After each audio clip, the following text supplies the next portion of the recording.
नमस्कार, मी साहिल जोशी, मुंबई तक मध्ये आपलं स्वागत. गेल्या महिन्याभरापासून महाराष्ट्रामध्ये मराठा आंदोलनावर किंबहुना आपण असंही म्हणू शकतो की मराठा समाजाला ओबीसी समाजामध्ये कुणबी प्रमाणपत्र मिळून आरक्षण देण्यावरनं जे आंदोलन सुरू आहे त्यामुळे राजकीय वाद आणि सामाजिक वाद सुद्धा पेटलेले. मराठा समाजाच्या आरक्षणाची मागणी काही नवीन नाही, गेल्या अनेक वर्षापासून ही मागणी सुरू होते.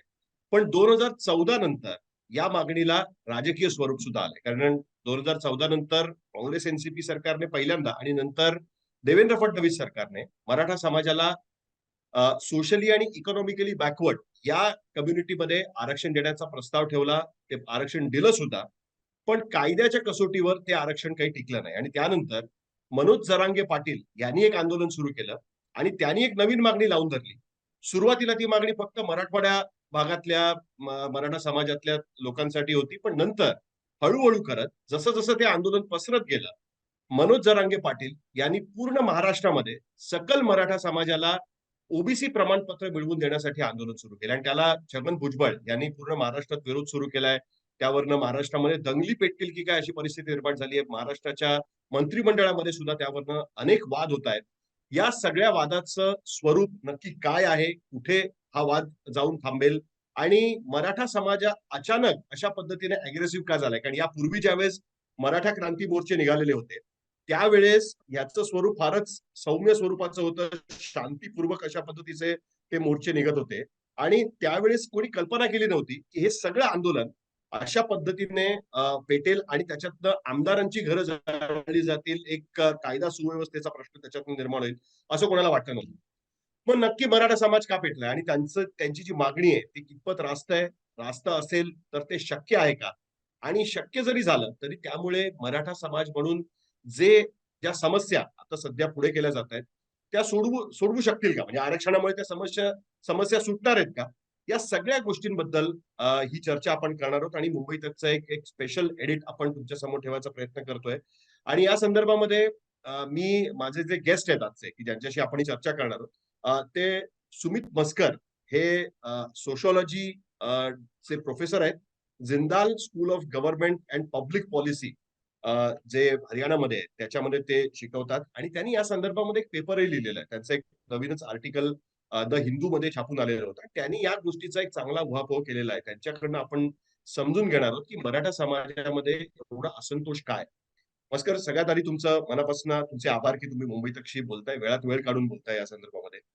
दिल्लीत थँक्यू. तुम्ही या गोष्टीकडे कसं बघताय? म्हणजे तुम्ही सेंटरमध्ये बसलेला आहात एका पद्धतीने आणि महाराष्ट्रातला हा प्रॉब्लेम मराठी माणूस म्हणून किंवा महाराष्ट्राशी जोडला गेलेला एक व्यक्ती म्हणून, एक अभ्यासक म्हणून तुम्ही कशा पद्धतीने बघताय? तुम्हाला काय वाटतंय की का मराठा समाज एवढा आक्रमलाय, अशा पद्धतीने आपल्या भावना व्यक्त? थँक्यू साहिल, शोवर बोलवल्याबद्दल.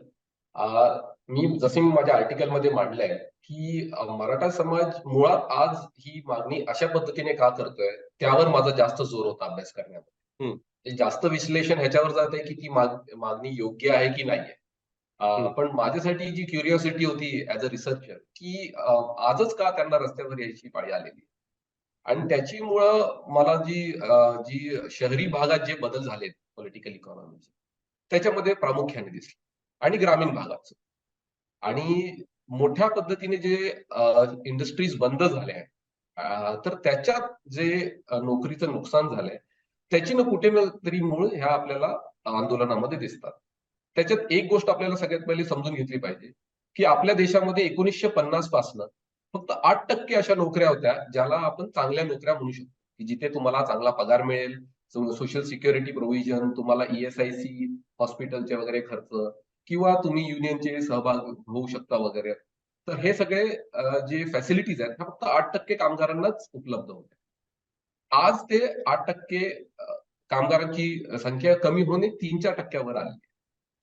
थोडक्यात की अशा नोकऱ्या मुळातच आता संपलेल्याच आहेत.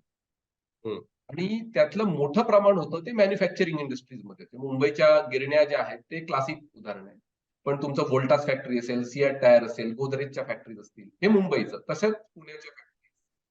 तर एका बाजूला ही परिस्थिती की जिथे नोकऱ्या संपलेल्या आहेत आणि त्या नोकऱ्यांमध्ये मराठा समाजाचं एक चांगलं मोठं वर्चस्व, 50% किंवा त्याच्यापेक्षा जास्त.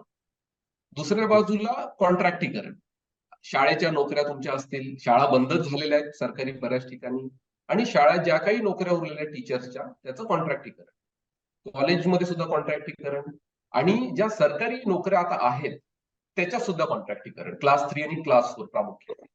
तर त्याच्यामुळे अशी परिस्थिती निर्माण झालेली आहे की ज्यांच्याकडे शिक्षण कमी आहे किंवा ज्यांचं मराठी माध्यमातून शिक्षण झालेलं आहे त्यांच्याकडे आता चांगल्या नोकरीच्या संध्या खूप एकदम नाहीच्या बरोबर राहिलेल्या.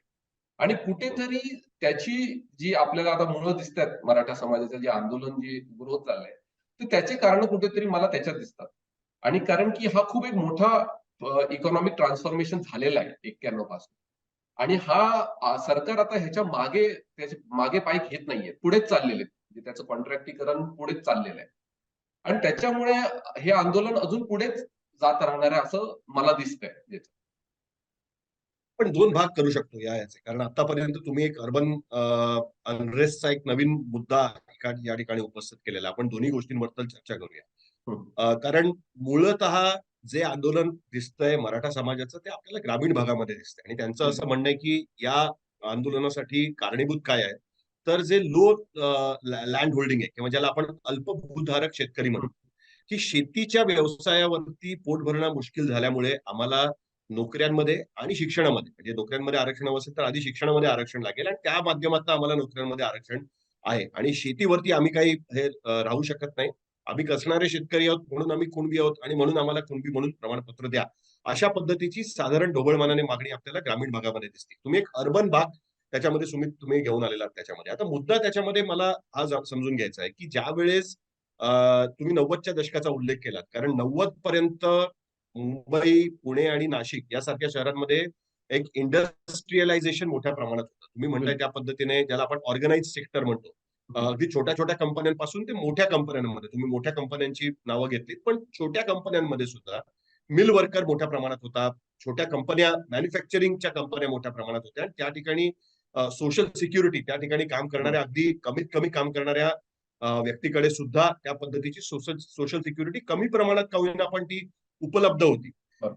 तुम्हाला असं म्हणायचं आहे का की ती सोशल सिक्युरिटी संपल्यामुळे युनियन्सचा जो त्याला पाठिंबा होता, त्यांचा जो आपण आपण म्हणू शकतो की आधार होता, तो आधार संपल्यानंतर ती सोशल सिक्युरिटी संपल्यामुळे, जॉबचं स्वरूप बदलल्यामुळे हा प्रॉब्लेम निर्माण झालाय की ज्याच्यामुळे लोक आता म्हणजे शहरातला मराठा समाज सुद्धा शेतीवरनं येणाऱ्या उत्पन्नावरती अवलंबून राहू लागलाय आणि म्हणून ही मागणी जास्त मूळ धरू लागली असं तुम्हाला वाटतं का? नाही, आपण एकंदरीत जर मराठा समाजाचं जे पॉप्युलेशन बघायचा प्रयत्न केला, तर असं दिसतं की 30% जवळपास पॉप्युलेशन हे मराठा समाजाचं शहरात आहे. बाकी जवळपास 70% ग्रामीण भागात. हं. आणि ज्या इंडस्ट्रीचा जो मी उल्लेख केला, की जिथे ऑर्गनाइज्ड इंडस्ट्री म्हणून ऑर्गनाइज सेक्टरच्या इंडस्ट्री, तर हे मायग्रेशनचा जो पॅटर्न आहे, हा 100 वर्षापूर्वीचा पॅटर्न. की तुम्हाला 100 वर्षापासून दिसतील की प्रामुख्याने सगळ्याच समाजाचे लोक, पण मराठा समाजाचं खूप एक विशिष्ट प्रकारचं मायग्रेशन आहे आणि ते मी सांगतो तुम्हाला की ते गावावरनं शहरात येत होते आणि इकडे बऱ्याच वेळास ते आपले फॅमिली जे आहे, त्यांची मुलं वगैरे बायको हे सर्व गावालाच राहत असत. तिकडे ते काळजी घेत होते, त्यांचे भाऊ किंवा जमिनीची काळजी घेत होते.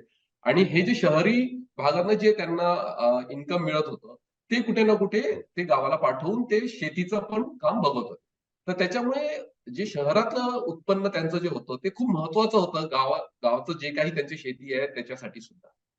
आणि आज जो तुम्ही मुद्दा मांडला की जो शेतीचा आहे तो बरोबर आहे, कारण की जे अर्बन इन्कम आहे की जे शहरी भागातलं जे उत्पन्न आहे ते बंद झाल्यामुळे ते इम्पॉसिबल आहे नुसतं त्या गावच्या इकॉनॉमीवर राहणं. कारण की जोपर्यंत त्याला शहरी भागाच्या इन्कमची जोड होती तोपर्यंत सगळं व्यवस्थित चाललं होतं. आता कुठेतरी तुम्हाला दिसते की 2006 ला शेवटची मुंबईची गिरणी बंद झाली एका अर्थाने. आणि कुठेतरी त्याच्यानंतर तो जो टेन्शन होता एक 99 पासून तो आता त्याला एकदम आता जागा मिळालेली आहे. म्हणजे हा तुम्हाला प्रॉब्लेम 96-97 पासून थोड्या प्रमाणात दिसायला सुरू झाला होता. पण ह्याचं स्वरूप 2006-7 नंतर दिसतंय, कारण की तोपर्यंत सर्व गिरण्या किंवा इतर फॅक्टऱ्या बंद होऊन त्यांना जे काही कम्पेन्सेशन मिळायचं होतं ते मिळालं. तर आपल्याला प्रॉब्लेम ग्रामीण भागात आहे मोठ्या प्रमाणात. पण त्याचं मूळ आपल्याला शहरात सुद्धा दिसतंय. कारण की जोपर्यंत ह्या नोकऱ्या अवेलेबल होत्या, लोकं मायग्रेट करत होते शहरात. आणि पर्टिक्युलरली आपण पश्चिम महाराष्ट्राचा जर उल्लेख केला त्यामध्ये, तर आपल्याला मुंबईमध्ये गाळे दिसतात आणि ते गावचे गाळे आहेत. प्रत्येक एका गावाचा गाळा तुम्हाला डिलाय रोडला दिसेल आणि इतर ठिकाणी सुद्धा. हं, तर त्यांचा एक हं. सिस्टम होता की गावचा कोणीही व्यक्ती आला तर तो त्या गाळ्यात जाऊन आपला राहत होता आणि त्याला तिकडचे जे गावकरी मंडळी होती ते त्यांना नोकरी शोधण्यामध्ये मदत करत होते. पण हं. आता अशी परिस्थिती आहे की गावचा मुलगा जरी त्या गाळ्यामध्ये आला, तरी त्याला चांगली नोकरी मिळणं अशक्य झालं. आणि त्याच्यामुळे कुठेतरी हा आपल्याला जरी दिसला की हा ग्रामीण प्रॉब्लेम आहे, पण त्याचं जे मूळ आहे, ते शहरात नक्कीच आहे. आणि त्यामुळे जोपर्यंत आपण ज्या शहरात ज्या गोष्टी घडल्या आहेत, पर्टिक्युलरली आर्थिकदृष्ट्या, ज्याला इकॉनॉमिक लिबरलायझेशनचा भाग म्हणून आपण मोठ्या इंडस्ट्र्या बंद झाल्या असं म्हणतो किंवा कॉन्ट्रॅक्टीकरण आहे सरकारी नोकऱ्यांमध्ये. त्याचा कुठे ना कुठे मोठा आपल्याला फटका बसलेला दिसतोय याच्यामध्ये. पण एक गोष्ट मला इथे नमूद करावीशी वाटते, की मुळात ह्या सर्वच समाजाला बसलेला आहे फटका याचा, की ज्या प्रायव्हेट फॅक्टऱ्या आहेत, तिथे सगळ्याच समाजाचे काम करत होते. फक्त मराठा समाजाचं त्याच्यात जास्त वर्चस्व.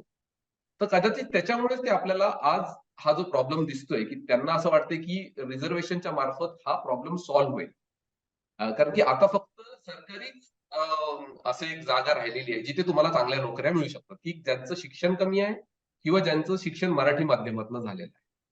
तर आता फक्त एकच ऑप्शन राहिलेला आहे त्या अशा म्हणजे सर्वांसमोर, की ज्यांचं शिक्षण कमी किंवा मराठी शिक्षण आहे, त्यांना आता गव्हर्नमेंटमध्ये जर जाण्यापेक्षा दुसरा पर्याय तसा राहिलेला. तुम्ही म्हणताय की म्हणजे मराठी माध्यमाचा मुद्दा तुम्ही या ठिकाणी उपस्थित केलेला आहे आणि ग्रामीण भागामध्ये अजूनही मोठ्या प्रमाणात मराठी माध्यमाच्या शाळा आहेत, अजूनही अस्तित्वात आहेत. पण मला दुसऱ्या म्हणजे त्याच मुद्द्यामध्ये अजून एक गोष्ट समजून घ्यायची आहे. कारण 90 नंतर आपण बघितलं तर तुम्ही म्हणता त्या पद्धतीचे मॅन्युफॅक्चरिंग जॉब्स बंद झाले, की ज्या ठिकाणी काही गोष्टी बनत होत्या. मग छोटे मशीन्स असतील किंवा ज्याला आपण म्हणतो मशीन वर्किंगचे जे सगळे जॉब्स होते, ते हं. जवळपास कमी होत चाललेत. मॅन्युफॅक्चरिंग सेक्टरच मुंबईतनं हळू-हळू शिफ्ट झालेलं आपण त्याच्यामध्ये बघायला मिळतोय. पण एक दुसरं सेक्टर आलंय. सर्व्हिस इंडस्ट्री मोठ्या हं. प्रमाणात फोफावलेली आहे. फायनान्शियल इंडस्ट्री मोठ्या प्रमाणात फोफावलेली आपल्याला बघायला मिळते. म्हणजे त्या पद्धतीचे जॉब्सचं स्वरूप त्या ठिकाणी आपल्याला बघितलं मिळतं. जे मॅन्युअल लेबरचे जे जॉब्स होते, इव्हन मॅन्युफॅक्चरिंग हं. सेक्टरमध्ये किंवा मिल्समध्ये किंवा ह्याच्यामध्ये होते, ते आता मॉल्समध्ये कुठेतरी शिफ्ट झालेले आपल्याला बघायला मिळतात.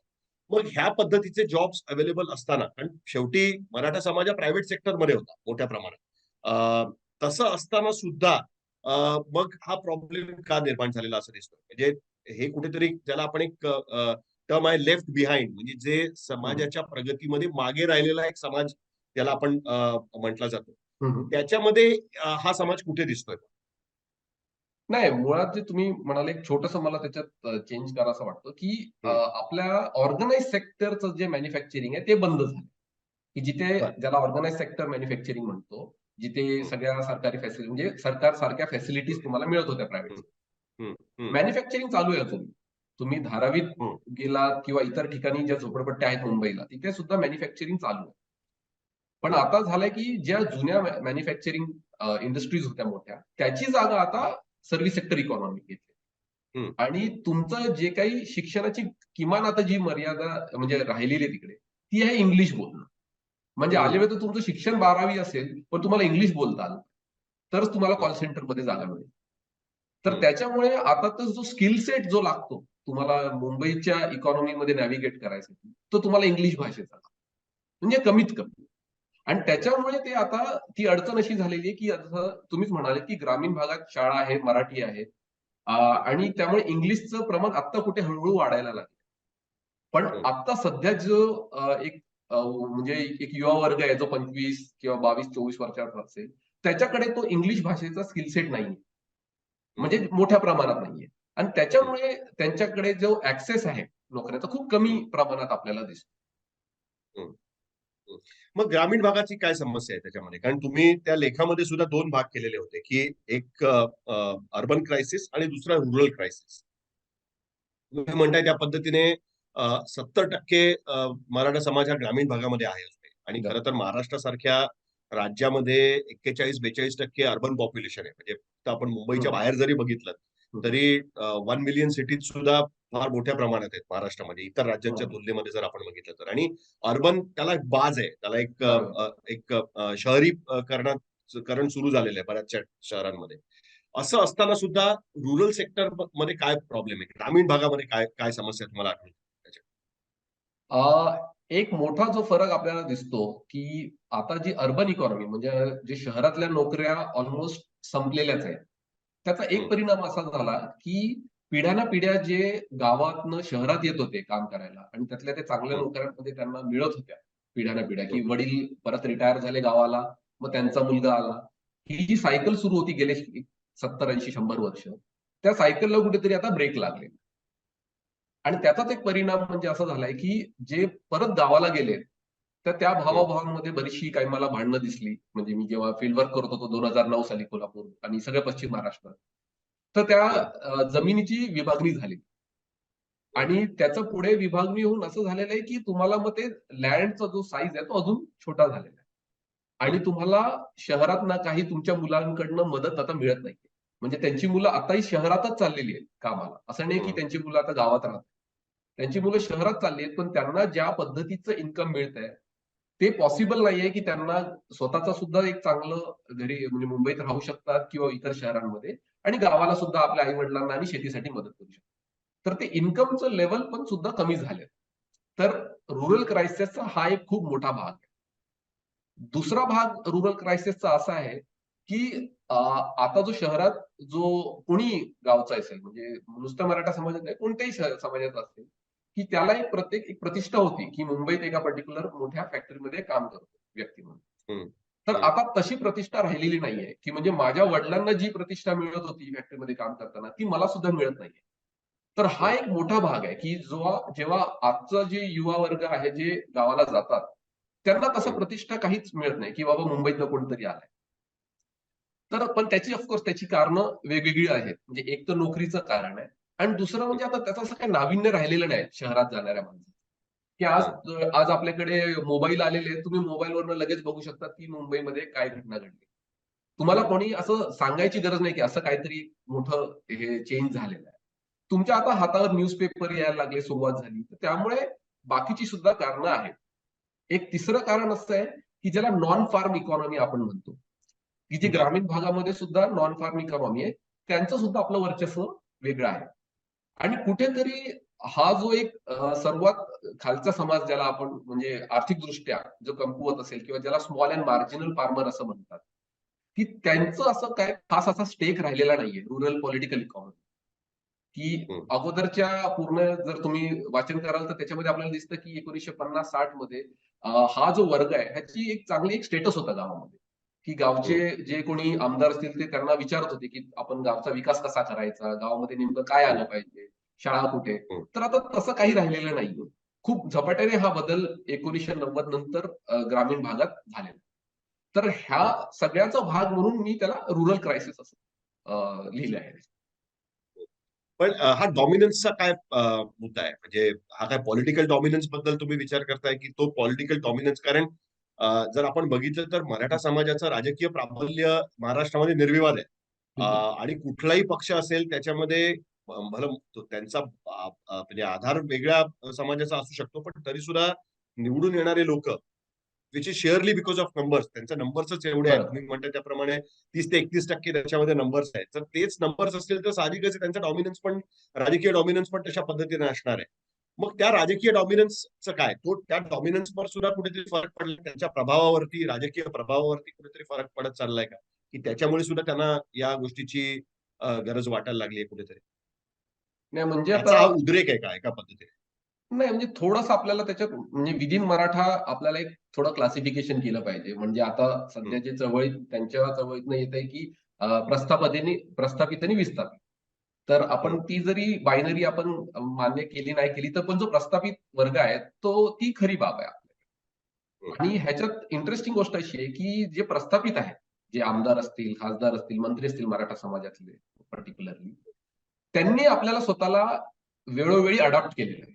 1960 मध्ये त्यांना माहिती होतं, की आपल्याला ॲग्रीकल्चर मधूनच आपल्याला आपलं इकॉनॉमिक वर्चस्व ठेवता येऊ शकतं. त्यांनी त्याच्यात इन्व्हेस्ट केलं. पुढे जाऊन आपल्याला दिसलं, की अॅग्रो इंडस्ट्रीज आहेत किंवा वाईन प्रोडक्शन असेल, इतर काही अॅग्रो प्रोडक्ट्स असतील, तर त्याच्यात त्यांनी स्वतःला ट्रान्सफॉर्म करत गेले. आणि हम्म, नंतर 2000च्या काळात आपण तर बघतोय, की रिअल इस्टेट मोठ्या प्रमाणात आलं. हम्म, 1990 पासून. हम्म, तर हम्म, मग पश्चिम महाराष्ट्रात बघाल तर जो प्रस्थापित मराठा आहे त्यांनी स्वतःला मोल्ड करत गेले, की ठीक आहे आता ते हम्म, आपलं शेतीचं चांगलं आहे, पण आपल्याला आता रिअल इस्टेटमध्ये सुद्धा गेलं. म्हणजे मगर पट्टासारखं उदाहरण असेल, लवासा सिटी असेल, खेडमध्ये असेल, या सर्व ठिकाणी आपण बघाल की जो प्रस्थापित मराठा आहे त्यांनी स्वतःला अडॉप्ट केलेले नवीन नवीन सिच्युएशन. पण हम्म, त्याच बरोबर जर आपण जो मराठा ज्याला विस्थापित मराठा म्हणतायत ते हम्म, की ज्यांचं म्हणजे स्मॉल अँड मार्जिनल फार्मर ज्यांच्याकडे खूप एक थोड्या प्रमाणात जमीन आहे आणि ज्यांचं पूर्ण कनेक्शन जी नाळ ज्याला म्हणतो आपण ती शहरी हम्म, इन्कमवर जुळलेली, तर हम्म, त्यांना ते करता आलं की कुठेतरी त्यांना ते अडॉप्ट जे आहे करायला लागतं वेगवेगळ्या सिच्युएशनसाठी, तर ते त्यांना करता आलं नाही. कारण की ती म्हणजे जी फोरसाईट असते ती ऑब्व्हियसली जो रुलिंग एलिट असतो ज्याला म्हणतो आपण, त्यांना दिसत असतो हम्म, की हा बदल होतोय म्हणून. तर त्या हम्म, पद्धतीने ते लगेच मोठ्या पद्धतीने तो बदल झाला नाही. कारण की पिढ्याना पिढ्या तुम्हाला ज्या चांगल्या नोकऱ्या मिळत होत्या, तर त्यामुळे तुम्हाला असं ते जाणवलं नाही की अचानक बदलेल सुद्धा. कारण की हम्म, तुम्ही बघाल की 82च्या संपानंतर खूप मोठा फरक पडला. जवळपास 1,00,000 कामगारांच्या नोकऱ्या निघून गेल्या होत्या. आणि त्याच्यानंतर हम्म, हळूहळू ती गळतीच लागली आणि जेव्हा 2005-6 मध्ये गिरण्या कायम बंद झाल्या, त्याच्यात एक जवळपास 1,00,000 कामगारांचं नुकसान झालं. हम्म, आणि इतर हम्म, फॅक्टऱ्यांचं आपण जर एक अनालिसिस केलं, तर जवळपास अजून एक 1.5-2 लाख मुंबईमध्ये कामगारांचं हम्म, नुकसान झालं. हम्म, तर कुठेतरी जो प्रस्थापित आणि विस्थापितचं जे त्यांनी बायनरी केलेली आहे, तर त्याला हम्म, आपल्याला मदत होते समजण्यामध्ये, की जो प्रस्थापित आहे तो हम्म. स्वतःला नेहमी रिप्रोड्यूस करत आलाय आपला डॉमिनन्स. त्याच्यामुळे त्यांचं आर्थिक डॉमिनन्स आणि पॉलिटिकल डॉमिनन्स हे त्यांनी रिप्रोड्यूस करून ठेवलं. पण जे कायम राहिलं ते. हां, ते एकदम टिकून राहिले. पण हम्म, आता जो विस्थापित मराठा आहे, म्हणजे जे हम्म, आंदोलकांच्या भाषेमध्ये, त्यांना ते शक्य झालेलं नाही, की म्हणजे सामाजिकदृष्ट्या ते सुपिरियर आहेतच. पण हम्म, आर्थिकदृष्ट्या जी त्यांना गरज होती, ज्या गोष्टीची म्हणजे ज्याच्यावर चालत होतं त्यांचं पूर्ण सायकल, ते कुठेतरी आता हम्म. त्यांना तो पॉसिबिलिटी दिसत नाही. सुमित, एक मुद्दा मला त्याच्या कारण एक खूप इंटरेस्टिंग मुद्दा ऍक्च्युली या बोलण्यामध्ये उपस्थित झालेला आहे तो हा की प्रस्थापित मराठ्यांनी स्वतःला मध्ये बदल घडवले आणि ते बदल जे आहेत ते त्यांनी अडॉप्ट केले, ते त्यांनी स्वीकारले आणि त्याच्यानुसार स्वतःची इकॉनॉमिक पोझिशन सतत बदलत राहिले, म्हणजे त्यांनी कायम ठेवण्याचा प्रयत्न केला. आता त्याच साखळीमध्ये त्याच शृंखलेमध्ये जर आपण बघितलं तर आपल्या लक्षात येईल की महाराष्ट्रामध्ये आणि गुजरातमध्ये दोन्ही राज्यांमध्ये खास करून सहकार चळवळ फार मोठ्या प्रमाणात घेतली होती, हं, रुजवली गेली, जेणेकरून जो ऍग्रिकल्चर क्रांतीचा जो फायदा आहे किंवा हं. ऍग्रिकल्चर याचा जो फायदा आहे, बाय प्रोडक्ट असतील किंवा इतर गोष्टी असतील, तो त्यांच्या मतदारांपर्यंत, सामान्य शेतकऱ्यांपर्यंत जाईल आणि त्याच्यामुळे त्या सगळ्या त्या चळवळी किंवा या सगळ्या गोष्टी उभ्या राहिलेल्या आपण त्याच्यामध्ये बघितल्या. म्हणजे ह्याचा अर्थ असा की त्या प्रवाहामध्ये जे विस्थापित मराठा समाजातले लोक होते किंवा त्या समाजातले लोक होते हं. त्यांना सुद्धा घेण्याचा प्रयत्न हा महाराष्ट्रात झालेला दिसतो. मग ही चेन तुटली कुठे? अजूनही त्या सहकार क्षेत्राचा प्रभाव आहे. मग ही चेन कुठे तुटली? की ज्याच्यामुळे आणि मोठ्या प्रमाणात मराठा समाजाला वाटतं की हे काही बरोबर चाललेलं नाही आणि आम्हाला आता आरक्षणाशिवाय पर्याय नाही. नाही म्हणजे तुम्ही म्हणाला सहकार जे आहे, जे कोऑपरेटिव्ह मॉडेलवर चाललं होतं. Cooperative model. आणि कुठेतरी तो कॉपरेटिव्हचा जो ट्रान्झिशन आहे, तो प्रायव्हेटमध्ये झालेला आहे. बर. की पहिले होतं की तुम्ही मेंबर्स होते सगळे कोऑपरेटिव्हचे आणि त्या हम्म, मॉडेलवर चालत होतं. आणि कुठेतरी 80 किंवा 90च्या दशकानंतर तो खूप एक प्रायव्हेट मॉडेलवर जास्त चालायला. आणि हम्म, तिथे तुम्हाला तो ब्रेक हळूहळू दिसायला सुरू होतो. आणि जसं मी म्हणालो की जो प्रस्थापित मराठ्यांनी बरोबर स्वतःला अडॉप्ट केलेला आहे, त्या हम्म. पद्धतीने त्यांनी हे फोर्सही नाही केले, की त्यांनी पुढचं असं बघू नाही शकले, की अरे, ही आता जी गडबड होत चालली आहे, त्याच्यात आपलं पण पुढे जाऊन नुकसान. आणि कुठेतरी तिकडे एक मोठा झटका जो विस्थापित मराठा आहे, त्यांना नक्कीच त्याचा आज आपल्याला दिसतो बसलेला, की तुम्हाला तो चेंज करत राहावं लागतं. मग आरक्षणामुळे हा प्रश्न सुटणार आहे का? कारण महाराष्ट्र सरकारने ऍडव्हर्टाइजमेंट काढल्या आणि हां. त्याच्यामध्ये त्यांनी असा दावा करायचा प्रयत्न केला, की म्हणजे त्यांनी दावा केला, की त्यांनी आकडेच ठेवले होते त्याच्यामध्ये, की जे 10% हं. इकॉनॉमिकली बॅकवर्ड क्लासला जे आरक्षण देण्यात आलेलं आहे, त्यातलं जवळपास 80% आरक्षण हे मराठा समाजाकडनं क्लेम झाले, असं त्यांचं म्हणणं आहे. बरोबर. कारण त्याचा मूळ हाच होता, की ज्यांना इतर कुठे आरक्षण नाही, ते इकॉनॉमिकली बॅकवर्ड कॅटेगरीमध्ये आरक्षणासाठी म्हणून अर्ज करू शकतात. आणि त्याच्यामध्ये जर बघितलं तर मराठा समाजाला जवळपास 80% आरक्षण मिळाले. म्हणजे साधारणतः 8% आरक्षण एका पद्धतीने मराठा समाजातल्या गरीब वर्गाने, ज्याला आपण विस्थापित म्हणतोय, त्याने ऑलरेडी क्लेम केलेलं आपल्याला त्याच्यामध्ये बघायला मिळतं. बिलकुल. त्याचे आकडे आहेत त्याचे जर बघितले. मग त्याच्याने हे संतुष्ट का नाही होत आहे? मग तरी सुद्धा हा पेटलेला समाज का राहतोय? का हे विस्थापित मराठा समाजाचं जे नेतृत्व आहे, पॉलिटिकल नेतृत्व आहे, त्याला चॅलेंज देण्याचा हा प्रयत्न आहे? का ही वेगळीच लढाई आहे आणि आपण फक्त ही इकॉनॉमिक लढाई म्हणून त्याच्यामध्ये बघतो? नाही म्हणजे ज्याला मी अर्बन आणि रुरल क्रायसिस असं म्हणतो. तर हं, त्याचा वे आउट काय आहे? त्याच्यातनं मार्ग बाहेर काय आहे? तर हं, माझं स्वतःचं एनालिसिस असं आहे, अभ्यास असं सांगतो, की मराठा समाजाचे जे आता सध्या आंदोलक आहेत, त्यांना असं वाटतं की रिझर्व्हेशनने आपल्याला हा मार्ग बाहेर निघेल, पहिली गोष्ट. हं, पण जशी मी मांडणी केली आहे, की आपल्याला जे नोकऱ्या आहेत, ज्या ऑर्गनाइज सेक्टरच्या, त्या आता संपलेल्याच आहेत.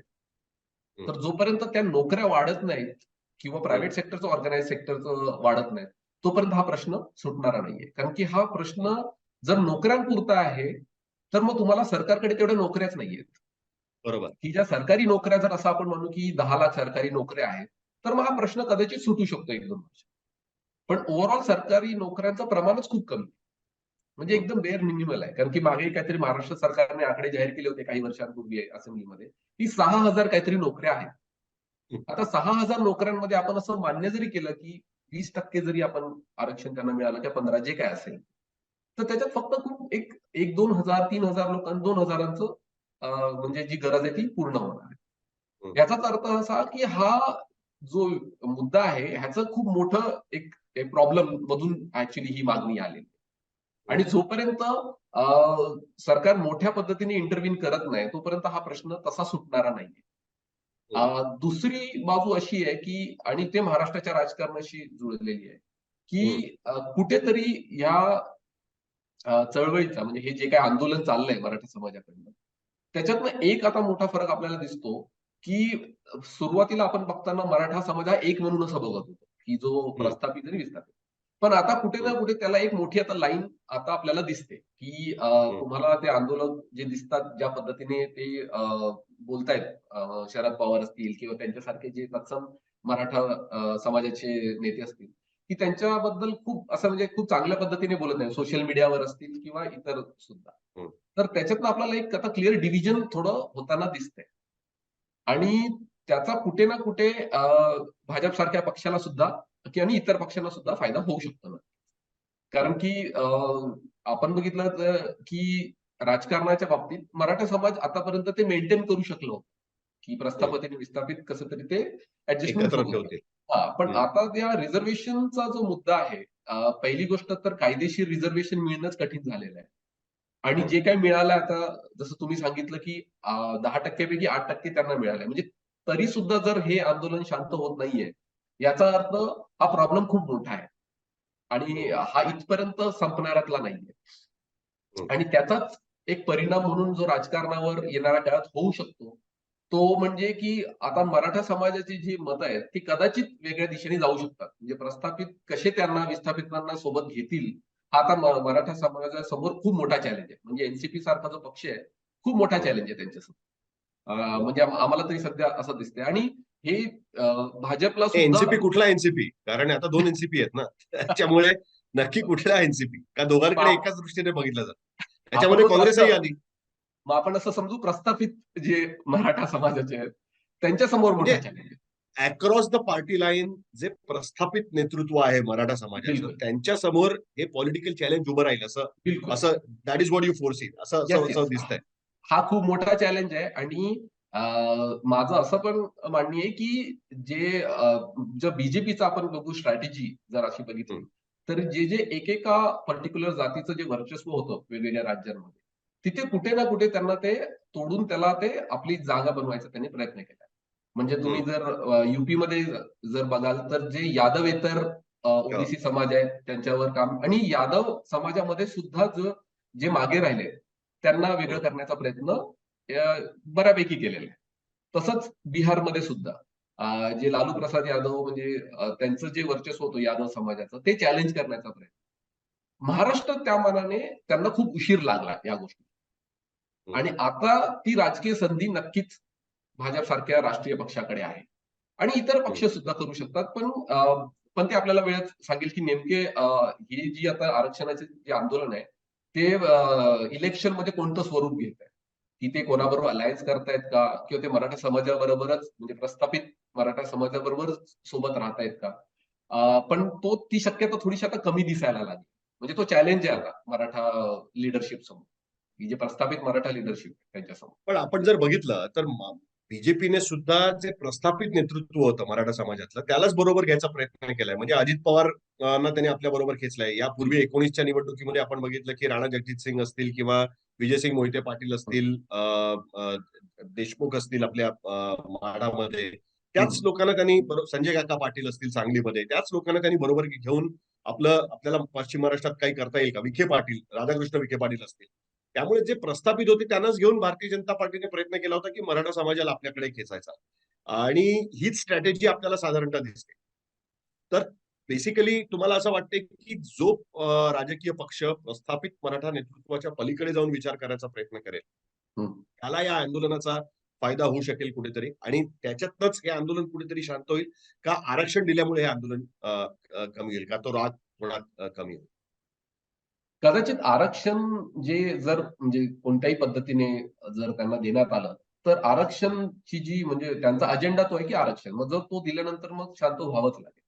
पण तो प्रॉब्लेम कदाचित संपेल की नाही हा मुद्दा आपल्याला प्रश्न आहे. तो नक्कीच म्हणजे चॅलेंजिंग आहे. म्हणजे हम्म, एक रिसर्चर म्हणून आम्हाला दिसते की कठीण आहे ते म्हणजे हम्म, हम्म. रिझर्वेशन सुद्धा दिल्यानंतर सुद्धा. पण ज्याचा राजकीय जर भाग आपण जर बघायला गेलो, तर विस्थापित जे आहे त्यांचं आता राजकारण कशा पद्धतीने चेंज होत आहे, ते तर महत्वाचं आहेच. पण आपण जर एक थोडा इतिहास बघितला की 30-40 वर्षांचा, तर एक बऱ्यापैकी थोडंसं डिव्हिजन होतं, की मराठा समाजाचं नेतृत्व किंवा मराठा समाजाचं राजकारण हे एनसीपी भोवती फिरत होता. बरोबर. मराठी माणसाचं राजकारण म्हटलं की शिवसेना असा पक्ष. हम्म, आता काय झालेलं आहे, की आणि किंवा बीजेपी म्हणला तर तुम्ही जे कोणी बिझनेस कम्युनिटीज असतील किंवा ब्राह्मण समाज हम्म, असेल किंवा इतर जैन, मारवाडी असे कम्युनिटीज. हम्म. बीजेपीने एक खूपच स्मार्टली जे आता त्यांनी जे काम केलेले गेले 20 वर्षात, ते असं की मराठा समाजाचे पुढारी आपल्या पक्षात घेतले.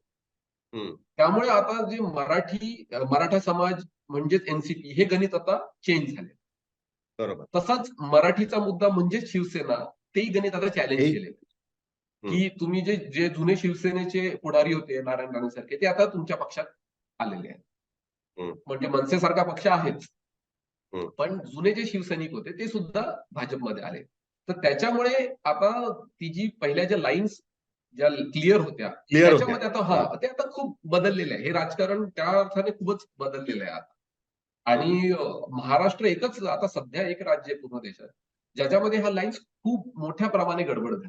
तर त्याच्यामुळे आता बीजेपी सुद्धा गॅरंटीने सांगू शकत नाही की विस्थापित मराठा त्यांच्यासोबत येतील का इतर. आणि एक राजकीय विश्लेषक म्हणून आम्हाला सुद्धा क्युरिओसिटी की नेमकं आता काय होणार आहे. नाही, जेवढी क्युरिओसिटी तुम्हाला तेवढीच क्युरिओसिटी आम्हाला सुद्धा आहे. आणि त्याच्यामुळे येणाऱ्या ज्या महाराष्ट्रातल्या निवडणुका असतील, मग त्या लोकसभेच्या असतील किंवा विधानसभेच्या असतील, त्या प्रेडिक्ट करणं हे अत्यंत कठीण काम असणार आहे. याचं कारण असं आहे की महाराष्ट्रामध्ये मोठ्या प्रमाणात फ्लोटिंग मतं निर्माण झालेली आहेत की ज्यांना ते प्रत्येक पक्षाला चाचपडून बघतायत. म्हणजे प्रत्येक नेत्याची जी कोर मतं आहेत त्याच्या पलीकडे जो एक मोठ्या प्रमाणात मतदार असतो, त्यांची मतं कुठल्या बाजूला जातील याची क्लॅरिटी अजून त्याच्यामध्ये आलेली नाहीये. पण सुमित, हे सगळं जे आंदोलन आहे ते तुम्ही ज्या पद्धतीने आकलन केलं आणि ते आकलन मुंबई तकच्या प्रेक्षकांसमोर ठेवलं, त्याच्याबद्दल तुमचे मनापासून आभार तुम्हाला. आणि मला खरोखरच सांगायचंय की मला वाटत नाही की हे आंदोलन इतक्या लवकर संपेल, कारण आता 24 डिसेंबरची एक डेडलाईन देण्यात आलेली आहे. जानेवारी महिन्यामध्ये पुन्हा एकदा त्या बाबतीत काय होतं ह्याच्यावरती लक्ष ठेवणं आवश्यक असेल.